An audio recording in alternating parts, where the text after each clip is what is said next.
Na semana a gente divide os nossos temas aqui, fundos imobiliários, ações, análise de ações e resultados, tem os vídeos da carteira do canal e os vídeos sobre os fundos de investimentos do agronegócio, que é justamente esse que você está assistindo. E a gente vai falar hoje sobre o CRA11, que é um fundo bastante pequeno em patrimônio líquido, quase ínfimo se você for analisar com os outros fiagros que temos aí com o valor de bilhões em patrimônio.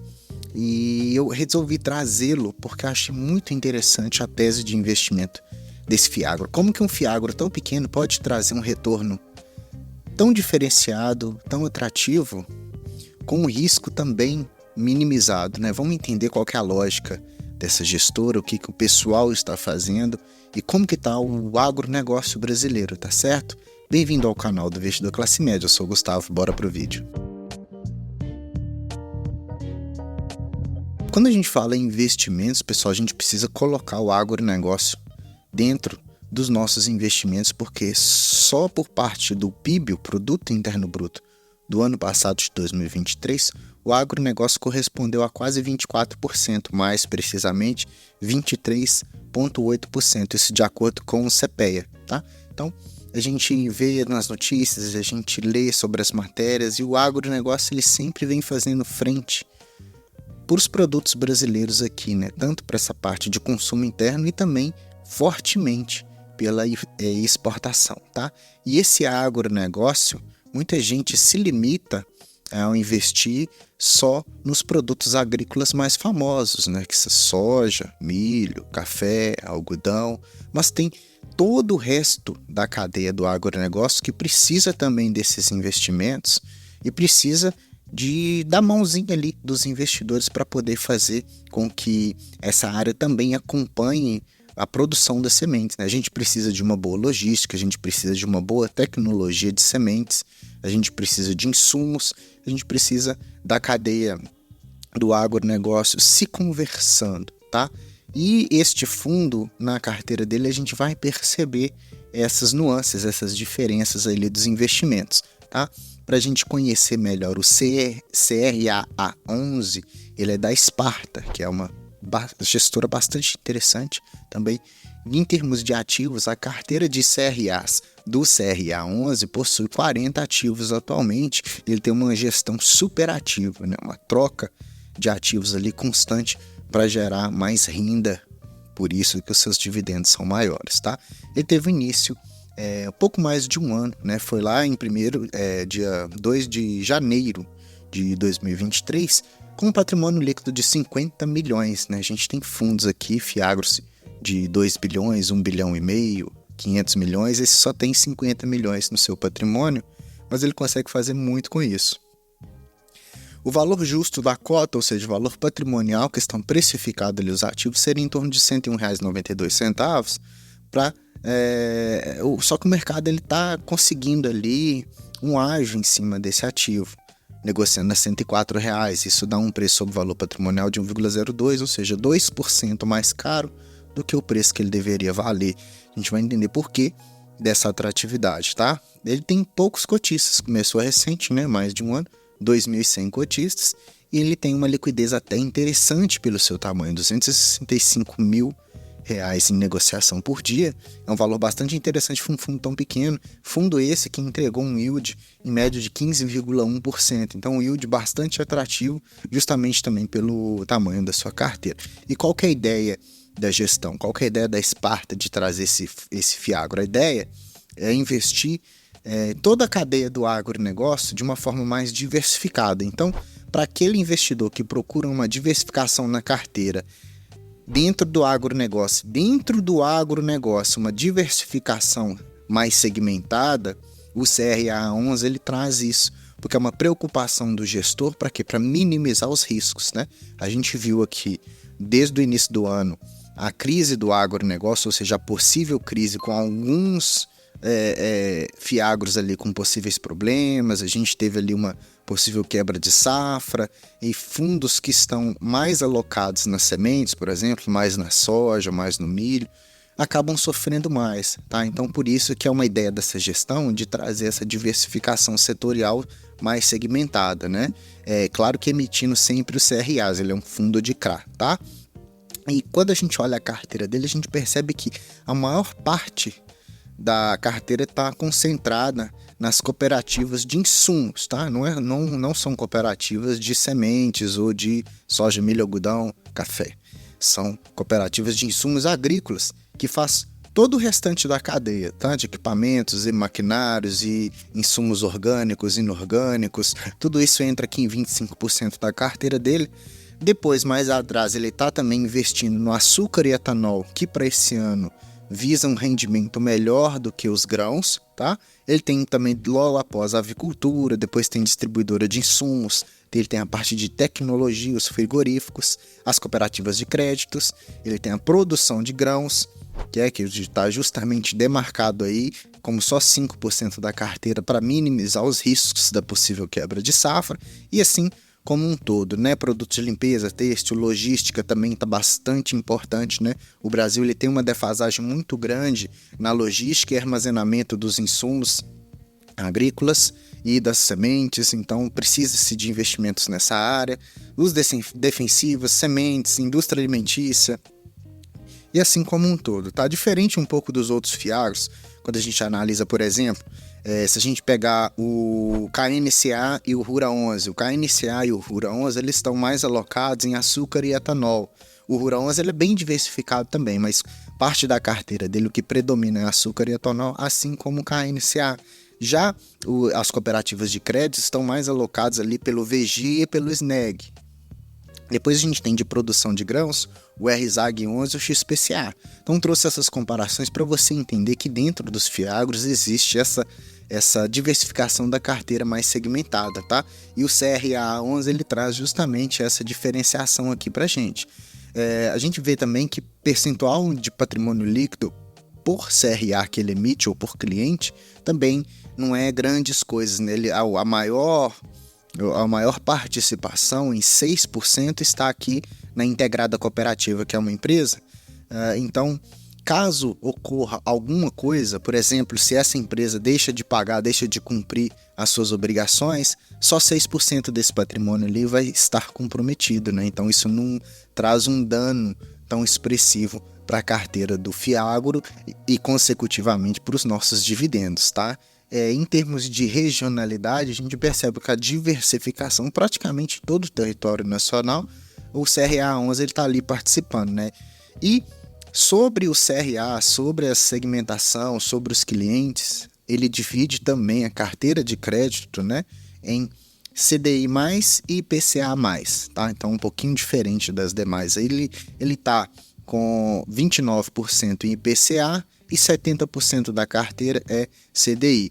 Só para você ter uma referência, o RZAG 11 ele é apenas CDI, tá? Então aqui ele tem, por exemplo, de interessante, que desses 29% da sua carteira atrelada ao IPCA, ele tem um spread de crédito, né? Que ele tem o PCA+, que está em média ali 8,1%, mais os 2,2%, que é o spread de crédito, onde ele faz essas negociações para rentabilizar e ganhar mais na carteira, tá?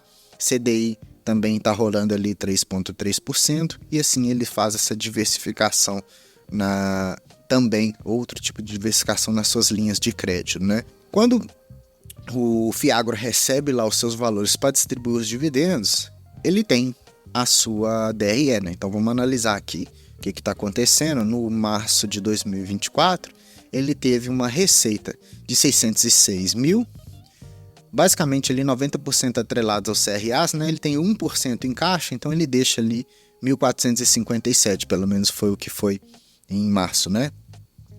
Dessas receitas que ele recebeu, ele possui também 71.412 em despesas, né? Que muito ali da taxa de administração também, grande parte. Tem taxa de performance também, mas a taxa de performance você pode perceber que é ondulatória quando ele bate ou não esse benchmark, né? E depois outras despesas ali, totalizando dos 606 mil, sobra 534 mil. Porém, a distribuição não foi dos 534 mil, tá? Ele tem hoje 494.836 cotas, tá? Para aqueles 50 milhões lá.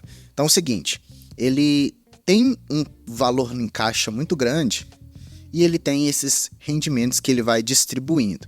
Então, percebe-se que mesmo ele receitando, ou seja, mesmo que o resultado líquido seja menor do que o dividendo, né? Ou seja, ele deveria ter pago talvez um dividendo menor, que seria de R$ 1,08, mas pagou em 15.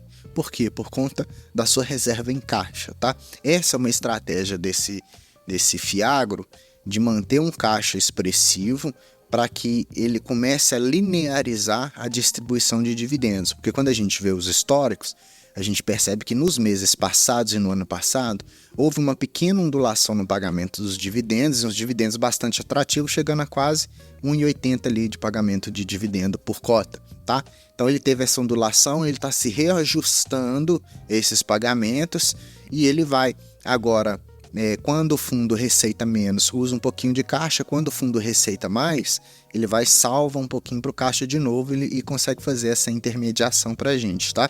De qualquer forma, quando a gente vê a rentabilidade dos proventos, a gente vê que o dividend yield mensal, pelo menos do mês de março, foi de 1,1, bastante atrativo para um fundo pequeno, né? E um fundo diversificado, um fundo com uma carteira de crédito que ele tem um spread pequeno, né? CDI mais 3, grande parte da carteira. Se você for pegar outros Fiagros, você percebe que ele tem CDI mais 5, mais 6, IPCA mais 12, a gente já viu nas nossas análises aqui, né? Então aqui tem IPCA mais 8, por exemplo. Então isso faz com que o fundo cobre menos juros do seu devedor, e esse devedor tem melhores condições de pagamento. Isso traz o quê? Traz resiliência para a carteira do Fiagro e também para a sua carteira, né? E o fundo consegue também, com essa taxa um pouco menor, criar mais manobras de gestão ativa. O que é isso? Trocar mais os CRAs, vender a um preço atrativo, comprar mais barato, vender mais caro, e isso faz com que o fundo tenha essa alta rentabilidade. Então essa gestão ativa ajuda muito nisso. Então grande parte dessa distribuição de yield um pouco maior devido à competência da Sparta gestora, tá? De fazer esse trabalho, entregando ali um CDI em 135%, né?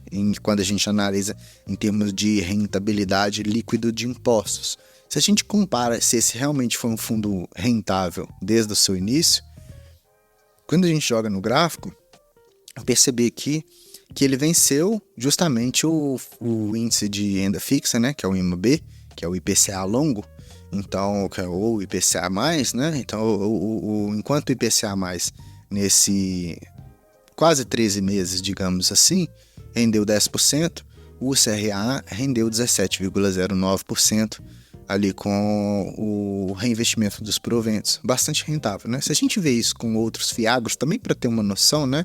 Já que a gente não tem um IFIX para comparar, se a gente compara o CRA 11 com o KNCA, com Rura e com o Vergia, a gente percebe que ele saiu na frente também nesses últimos 1 ano e meio, 1 ano e 3 meses por aí, né?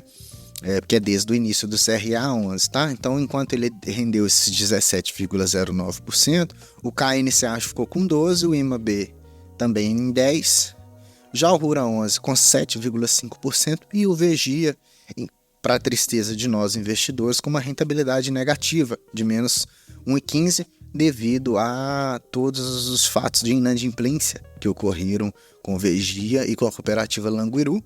Se você tem interesse em saber sobre esse caso, e eu acredito muito que você deva saber sobre isso para se tornar um investidor melhor, clica nesse vídeo aqui que eu analisei essa treta, tá?